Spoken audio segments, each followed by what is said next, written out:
Ok, bonjour à tous.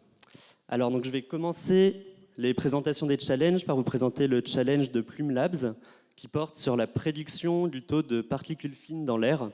Alors on va s'intéresser aux particules fines de taille inférieure à 10 micromètres pour rentrer un peu plus dans le détail.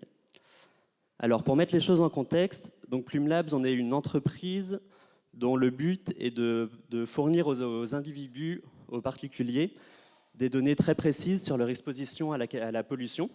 Donc ça passe par différents produits, dont une application, un objet connecté. Donc je ne vais pas rentrer dans ce détail-là et je laisserai les personnes intéressées aller voir sur notre site. Mais pour faire tout ça, une étape vraiment clé est la modélisation de la qualité de l'air. Alors la modélisation de la qualité de l'air, c'est difficile pour différentes raisons. La première déjà, c'est que la pollution, en fait, ce n'est pas une particule en particulier ou une composante en particulier, mais c'est plein de gaz et de particules différentes. Et donc là, on va contourner ce problème. Enfin, en fait, si on veut bien modéliser la qualité de l'air, il faut modéliser tous ces éléments. Donc nous, on va contourner ce problème en s'intéressant seulement à un type de particules dangereux pour la santé, qui sont les particules fines de taille inférieure à 10 micromètres. La deuxième grosse difficulté, c'est que la concentration de ces particules fines, ça a une très forte variabilité, alors dans l'espace, mais aussi dans le temps.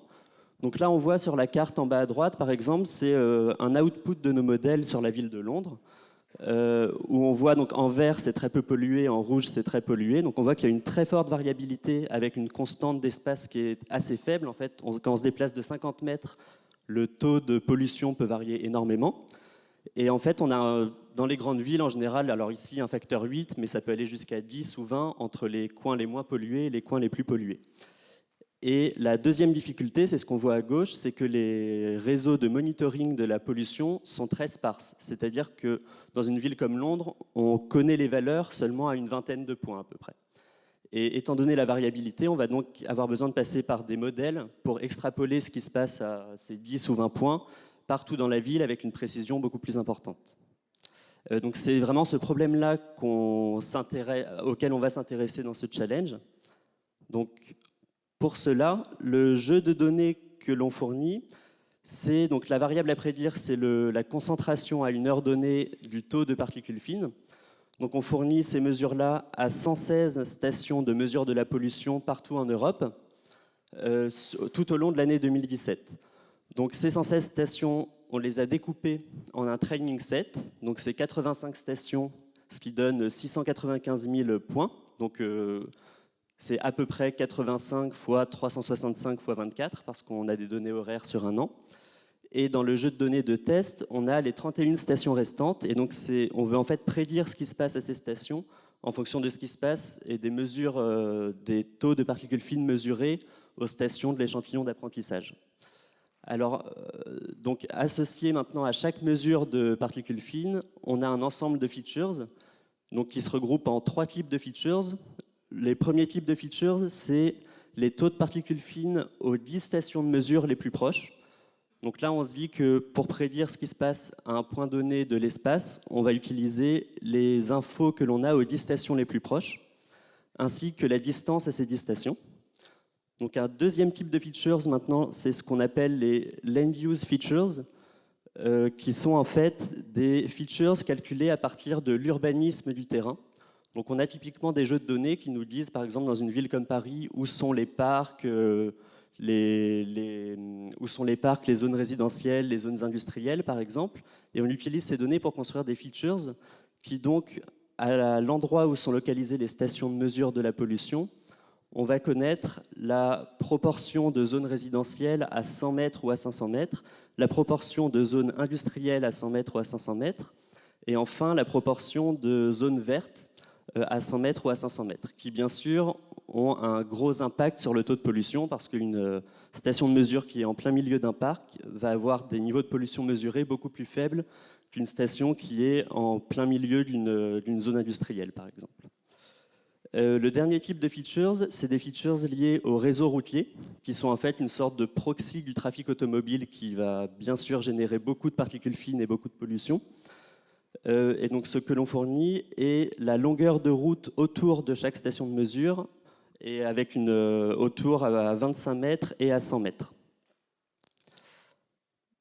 Alors, le risque utilisé pour ce problème, c'est une métrique très connue qui est le root mean squared logarithmic error, dont la formule est représentée ici. Alors une petite remarque, on a décidé de passer en log parce que les taux mesurés sont ultra variables. On peut passer très vite de concentrations de 1 à 10 microgrammes par mètre cube à des concentrations de plusieurs centaines. Et on a besoin de passer en log pour ne pas pondérer uniquement les valeurs très élevées, en fait. Donc là, ça permet de s'assurer que l'on va être bon pour à peu près tous les niveaux de pollution, qu'ils soient très faibles ou très élevés. Alors le benchmark que l'on fournit, donc le prédicteur benchmark, est très simple et il utilise, si je reviens à ma description du jeu de données, il utilise que le premier type de features. C'est-à-dire que pour prédire ce qui se passe en une station, on va seulement utiliser les valeurs fournies par les stations les plus proches.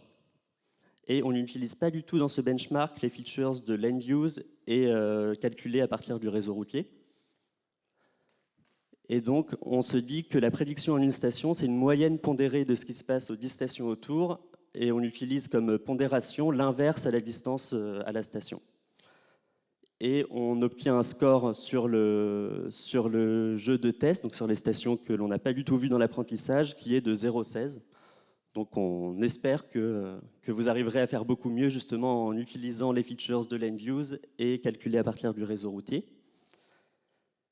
Et je vais terminer en insistant sur les principales difficultés du problème. Donc déjà, introduire un petit peu pourquoi on l'a proposé et ce qui nous paraît vraiment difficile et intéressant pour vous dans ce problème. Donc c'est parce que la variabilité spatiale des particules fines et de tous les polluants en général, elle est vraiment drivée par deux effets qui sont à des échelles complètement différentes. Donc le premier effet, c'est ce qui est lié au transport de la pollution dans l'espace. Donc ça, l'échelle de distance, ça peut être des dizaines, voire des centaines de kilomètres. Et donc c'est ce qui va créer une sorte de corrélation spatiale de la pollution. Et donc c'est ce qui fait par exemple que si à un moment donné Paris est très pollué, il y a sûrement des chances que Londres soit assez pollué aussi. Donc c'est le premier effet et que l'on va chercher pour lequel on va utiliser les premiers types de features, c'est-à-dire les mesures fournies par les stations autour. Et le deuxième effet que l'on cherche à représenter, c'est des émissions très locales qui vont avoir un impact très très local sur la pollution, et ce qui fait que le niveau de particules fines peut varier énormément quand on se déplace de 50 ou 100 mètres. Et donc ces émissions locales dans les grandes villes qui sont générées en particulier par les véhicules automobiles font que la pollution est très locale et on a fourni des features qui permettent de modéliser cela. Et donc, voilà, nous, ce qu'on espère observer dans les approches qui donneront les meilleurs résultats, justement des approches qui prennent en compte ces deux phénomènes, donc des phénomènes de corrélation spatiale à assez grande échelle et des phénomènes de variation très locale de la pollution en utilisant les features de l'end use et calculées à partir du réseau routier. Voilà, merci à tous. Et n'hésitez pas à venir me voir pour en parler à la fin des présentations. Voilà.